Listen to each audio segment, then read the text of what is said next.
The film starts with structural engineer John Allen Garrity, Gerard Butler, at work overlooking the plans for a building. He later goes home to his estranged wife Allison, Morena Baccarin, and their son Nathan, Roger Dale Floyd, who has diabetes and walks around with an insulin pump.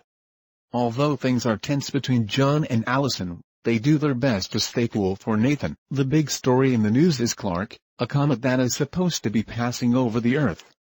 The Garritys are hosting a party with friends and neighbors to watch Clark go through the atmosphere. While John goes shopping for groceries, he gets a presidential alert on his phone that says he, plus Allison and Nathan, have been selected to relocate to a secret bunker. As he goes home, he sees military vans driving by. John goes to tell Allison but finds the guests already there. They watch the news of a fragment of Clark hitting the water. There is suddenly a slight tremor.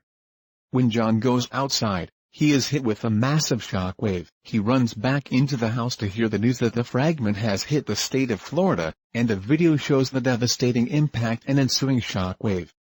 The presidential alert then appears on the TV, repeating the message to everyone and instructing the Garritys to report to Robbins Air Force Base for the flights to the bunkers. John gets Allison and Nathan to get their stuff and put it into one bag as they start to head out. Their neighbor Ed warns John that Clark is a giant cluster of fragments such as what hit Florida. As they start to drive away, another neighbor, Deborah, begs with the Garritys to take her daughter Ellie, but the family has to regrettably leave them behind because John knows that the girl will be turned away. The Garritys get close to the base but are held back by a long line of traffic, so they must abandon the car. Unfortunately, Nathan had grabbed his blanket and unknowingly dropped his medication on the floor of the car. A huge crowd has gathered demanding access onto the planes. After the family gains entrance into the base with wristbands, they realize they left the medicine in the car when they can't find it in the bag. John goes out to grab it, but when Allison mentions Nathan's condition to a soldier, the two are led to meet Major Breen, who informs Allison that people with conditions such as diabetes are not allowed on the plane. Although Allison pleads with Breen to reconsider, there is nothing she can do. Thinking John already made it on the plane, Allison tries to get them to contact him, but to no avail. When John gets back, he tries to hop on a plane after not assuming Allison and Nathan are on another plane. Another passenger notices John holding the medication, and he tells John the rule about people with conditions. He asks to be let off the plane, just as the crowd breaks through the gates and tries to storm the planes. Some have guns and fire at the base workers, causing one to drop a fuel pump. John gathers everyone to leave just as the fuel is ignited. Everyone starts running toward the gates just as the plane explodes, causing two more to blow up and kill many people. John makes it out in time and runs back to the car. Allison and Nathan find that the car was broken into.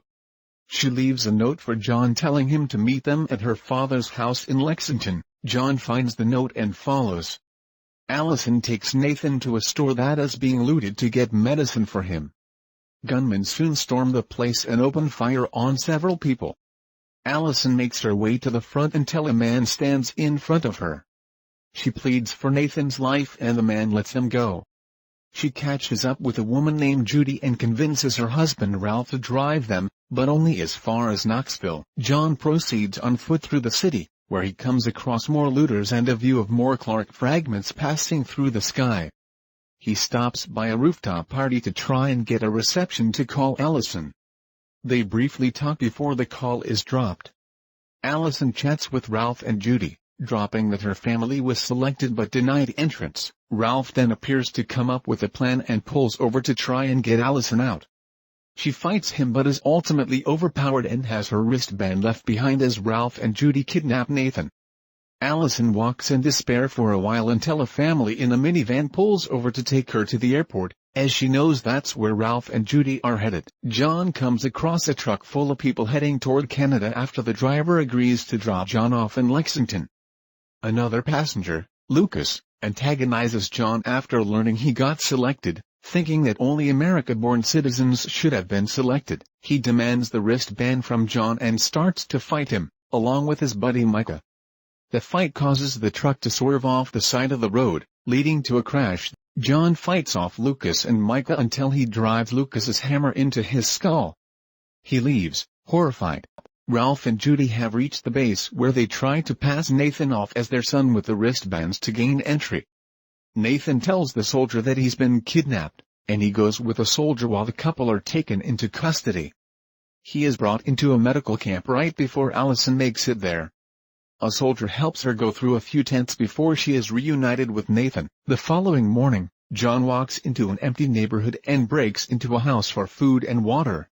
He turns on the TV and watches news of more devastating impacts around the world, as well as the news of the worst of Clark to hit Europe the next day, estimating the deaths of 70% of plant and animal life plus more than 75 million deaths. He steals a car and makes his way to the home of Allison's father Dale. After a while, Allison calls the house to get picked up with Nathan down the road. After returning, Dale notices there are still issues between John and Allison. It is revealed that John cheated on her a while ago when their marriage was showing signs of slowing down. John expresses remorse for what he did. The family then watches more news and tries to accept the fact that they will most likely die in a day.